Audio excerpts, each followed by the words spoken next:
Alright, I had to do this again because my notes weren't in order. I'm just really excited I got my Bruce Lee shoes on. And we're off. Hi, you know I doubt have guessed, I'm Chris. This is another week's edition of NXT's Review. This week started off with Adam Cole coming out in a celebratory victory over the Velveteen Dream, who is now no longer allowed to face Adam Cole ever again for the NXT Championship, as long as he is champion, which will probably be for quite some time. Whew, it's a good idea if you're doing a video to do something like energetic first, so you don't like worry about what you're gonna say instead of just sitting there in nothingness. Yeah, so Dexter Lumis was in the crowd and kept basically ducking. And whenever Roderick Strong saw Dexter Lumis, he saw him, and then when he got Adam Cole and Bobby Fish's attention, he ducked twice. Funny as hell. Amazing.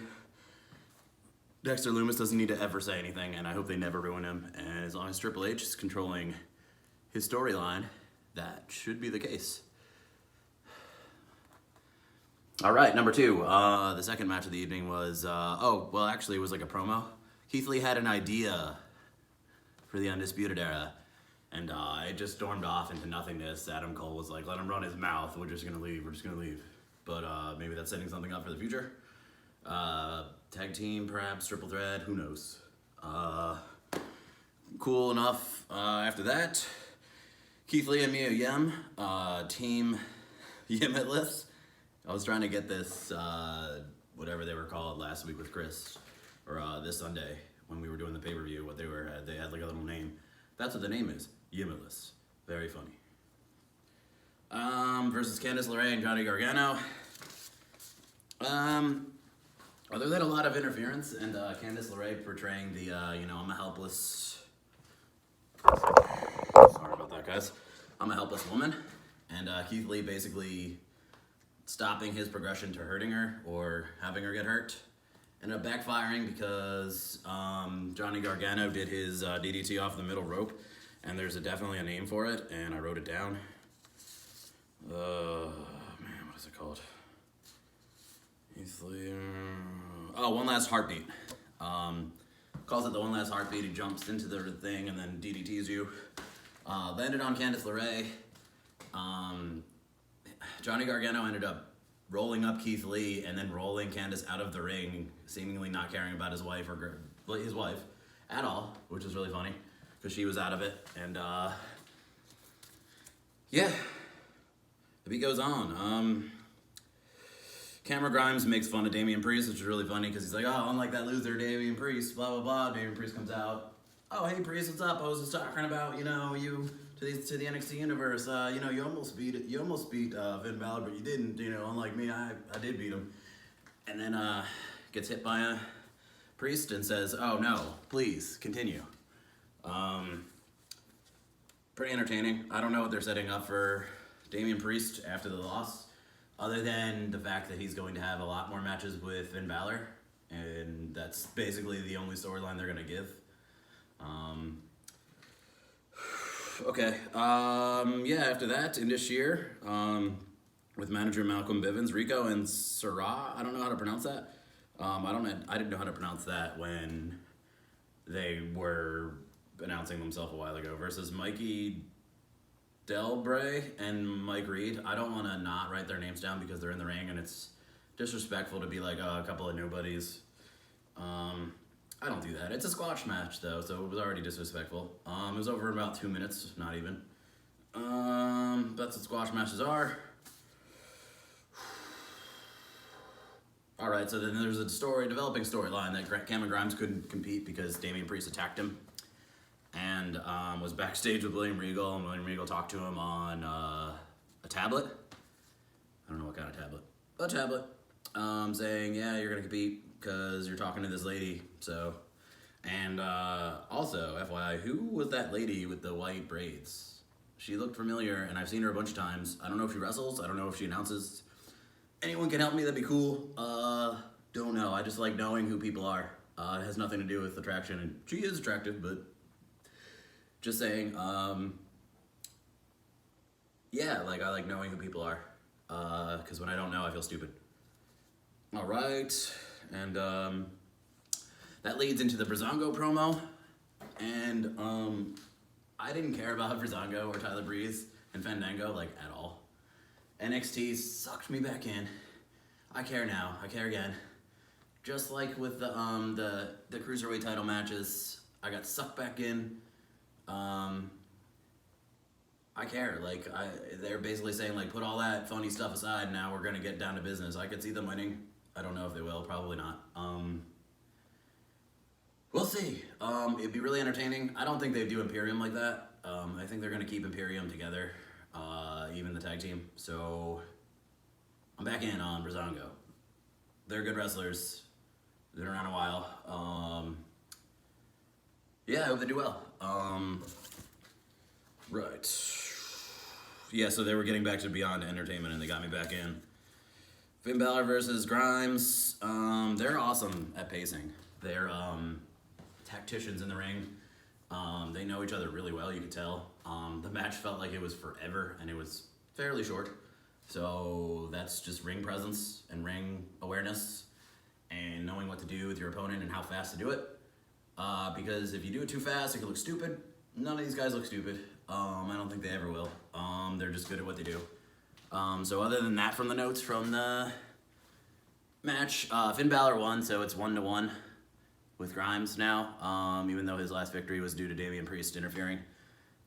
Maybe they'll do a thing with that. I don't know. I don't know what they're going to do with Grimes. I don't know what they're going to do with Balor. As long as the UK champion is not available, that storyline's gone.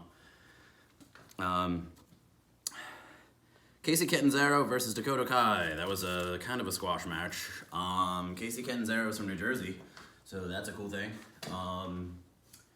Didn't seem too bad in the ring. Dakota Kai is just boring to me. I say this too many times. Sorry, Dakota Kai. Heel turns are for Io. Anyway. Alright, so that's... Yeah, obviously Dakota Kai won because she has Raquel Gonzalez in her corner, and she's not going to lose as long as she's in her corner. Kind of a squash match, like I said. Power stuff, not a whole lot of acrobatics. It was okay.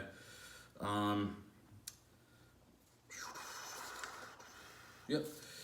Alright, so El Hero del Fantasma comes out, and Drake Maverick interferes, and basically says, I want a match, like, I can beat you. I want another Cruiserweight Championship match. Which led to a whole lot of confusion until I paused it. The two masked men came out, and these masked men were Raul Mendoza and Joaquin Wilde, which were the two missing people for forever. They were on NXT a whole bunch of times, abducting people. It was just two other masked men abducting those guys to make it look like it wasn't them.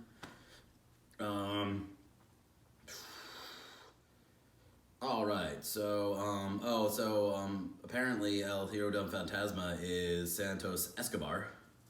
So that's cool.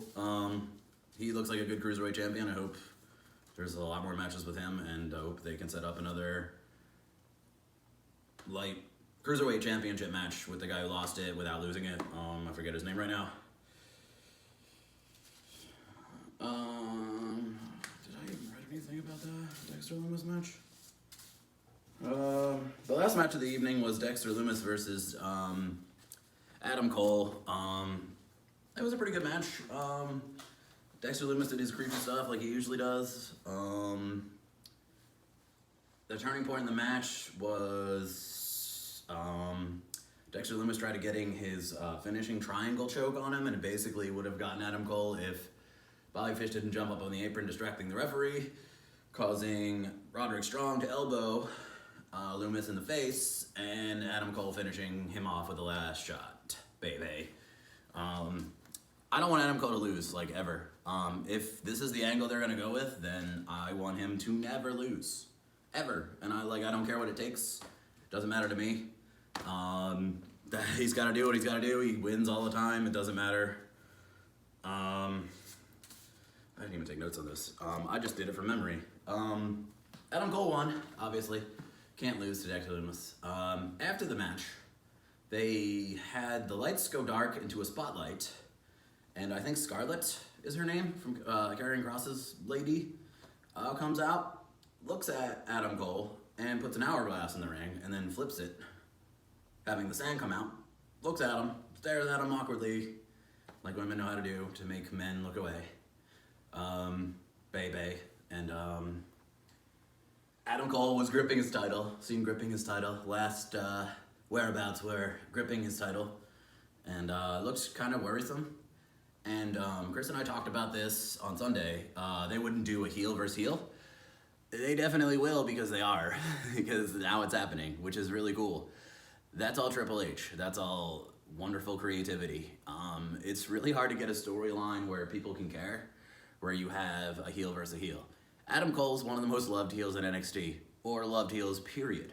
Karrion Kross is new to the scene, but people want to see him not lose. He's like the cool, like, Goldberg was cool. Like the evil Goldberg.